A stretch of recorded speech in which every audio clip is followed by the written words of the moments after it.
month of October is here, and I figured what better way to usher in spooky season than with everybody's favorite intergalactic thugs, the Daleks.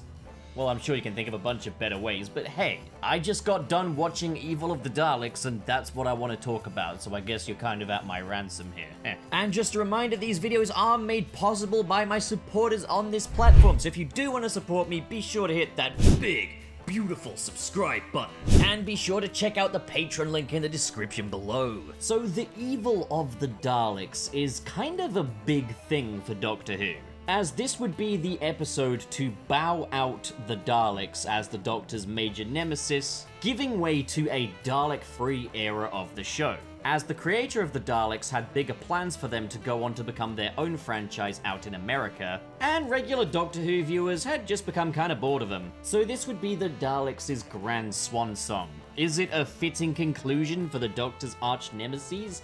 Well, we'll find out. But not only that, this story was part of an elusive batch of Doctor Who stories that the BBC just kind of got rid of, with only the audio and a few scraps of visuals surviving. Fortunately, we have the newly released animated remake, which uses all of the original audio, but with new animations to tell the story, that do their best to replicate the feel of the original episode. And I tell you what, this Blu-ray is actually not a bad little package here, as you get an option to watch it in black and white or in color.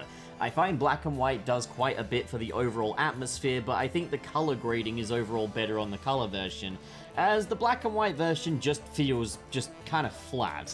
And I'm gonna say this, the animations, while obviously cheap and relying on digital puppets, it's not bad. Like, okay, the movement of the human characters, yeah, you can tell it's puppeted pose-to-pose movement, and it is very cheap, but I think they've made it work with a nice comic book-inspired art style, which kind of feels like how a 60s cartoon take on Doctor Who might feel.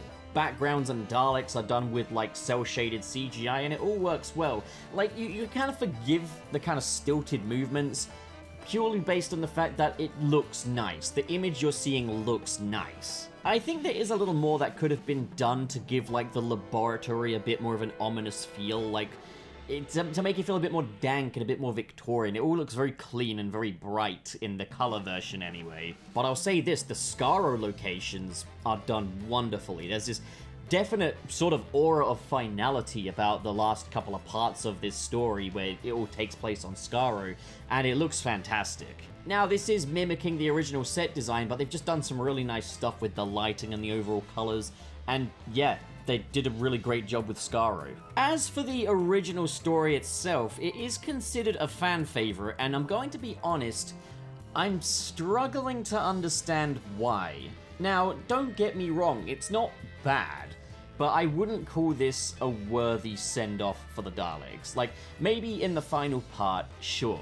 There's a lot of cool ideas on paper here. The Daleks set up a very elaborate trap to get the Doctor in the Victorian ages to help introduce a human factor to the Daleks to better their survival abilities. But I'll say this, it's too elaborate. The gymnastics it takes to get the Doctor to Victorian times is a lot. In fact, there's an entire part dedicated to just getting the Doctor to Victorian times. I almost feel like it would have worked a whole lot better if it was just, there's a run-in with the Daleks in Victorian ages. But there's this whole thing of the TARDIS being stolen, and then there's an antique shop, which is selling mint condition antiques from the Victorian ages, and these dudes have their own time machine to get back and forth to get the Doctor and lure him in on a coffee date, and yeah, it's pretty fucking nonsensical. Now, I'm gonna say this, Doctor Who as an entity, I don't think it was entirely formed at this point, because there are numerous occasions where it's referenced or hinted at that the Doctor is human, and that's part of introducing the human factor. I don't think that they'd established him as a Time Lord yet as such, even though he's definitely not from planet Earth and can change his face. But I don't think they'd really coined that he was a Time Lord just yet, and as well as that, the Daleks don't seem to give as much of a shit about purity in this story as they would go on to later on. Now, I don't know if Dalek stories before this really emphasized the whole they must have purity, and maybe that's something that came later down the line, but it's definitely not present here because the Daleks want to introduce the human factor to their DNA. Their thought process is humans always beat Daleks, so let's get some of that human survival instinct into the Daleks. And in retrospect, yeah, I think, like, the Daleks have definitely outgrown that. They now would definitely scoff at the idea of introducing a human element. Now, it seems like there's maybe a chance that maybe it wasn't the Daleks that recruited the Doctor, but instead the two dudes that were originally working on the human element with the Daleks, who were, I don't know, something Maxwell and Waterfield? Theodore Maxtable and Edward Waterfield. And the Daleks have kind of blackmailed them in that they're holding Waterfield's daughter Victoria, who would go on to become a companion later down the line. They're holding her captive and to ransom, and basically if they don't work, you know, horrible things will happen to Victoria. There's my phone going off. Let me just get that real quick. I'm going to leave that in. So where was I? Right, Victoria Waterfield. Now, there are some aspects where this episode really shows its age, and I don't mean in technical aspects. The audio's fine. It also, like, the music is also fine. It's before that period where Doctor Who discovered synthesizers, so we're all good. It doesn't sound like shit just yet. The point where it kind of shows its age is Victoria Waterfield sadly gets little more to do than be a damsel in distress in this story. And then there's poor old Kemmel. I'm surprised there wasn't a disclaimer before this Blu-ray. There's only one person of color in the entire production, and that's Kemmel. And Kemmel does not get a single line of dialogue. He's completely mute. He's more sort of the mute muscle of the operation, more kind of a strongman. So yeah, he doesn't get any dialogue, but is just present enough to make anti-woke YouTubers very uncomfortable. I'm sure, like, in the 1960s, they were like, hey, we've got a colored person in our show. That's representation, right? Like, isn't it kind of weird? That's kind of fucked up when you think about it. Like, that's not even 100 years ago yet. The past is not all that distant when it comes to these things. Jeez, oh man. Now, I'm gonna say this, there are way too many characters in this, and there's way too much going on at once. I found this to be difficult to follow. I watched the whole thing in 2 sittings. I can't imagine watching these episodes spread out a week apart. Because as I say, the story is convoluted. There are characters that I haven't even mentioned yet, whose names I don't remember, but there's this one dude that's got a device that's making him act like a Dalek. There's a maid. There's this kidnapper that kidnaps Jamie briefly, and these are all just things you could peel out of the story and it would be all the better for it. It would run smoother. You could peel out the whole thing of, like, the Victorian antique shop as well and just have the Doctor arrive in the Victorian ages. But then again, I believe it was supposed to continue off another episode where the TARDIS was stolen, so okay, I guess I can let that slide. The whole human factor thing gets a little complicated as well. So one thing that happens is the Doctor introduces the human factor into the Daleks, which makes them capable of friendship and makes them more playful and childlike. And there's some really fun stuff going on here. It's played more up for laughs. It could have been quite creepy, but it's definitely more of a comedic thing here. But, like, this is ultimately the undoing of the Daleks' plan, is that the human element Daleks are basically questioning the Daleks' orders, turning against them, and killing their fellow Daleks. And it's kind of weird, because you think, like, why would the Daleks really plan for that to happen? You know, why would that be part of the plan? And then, like, the Emperor says, oh, well, it was, you know, you thought you were looking for the human element, but what you were really looking for is the Dalek element, which will then be introduced into the humans on the planet Skaro, and it's just, what the fuck is going on? What is this absolute nonsense? Because that is just what it is, it's nonsense. And they kind of make this big deal of declaring it the final end of the Daleks when Skaro's all in a big mess, the city of the Daleks is in ruins, and the Daleks have all killed each other off, but it's like, to be fair, we've only seen that one city.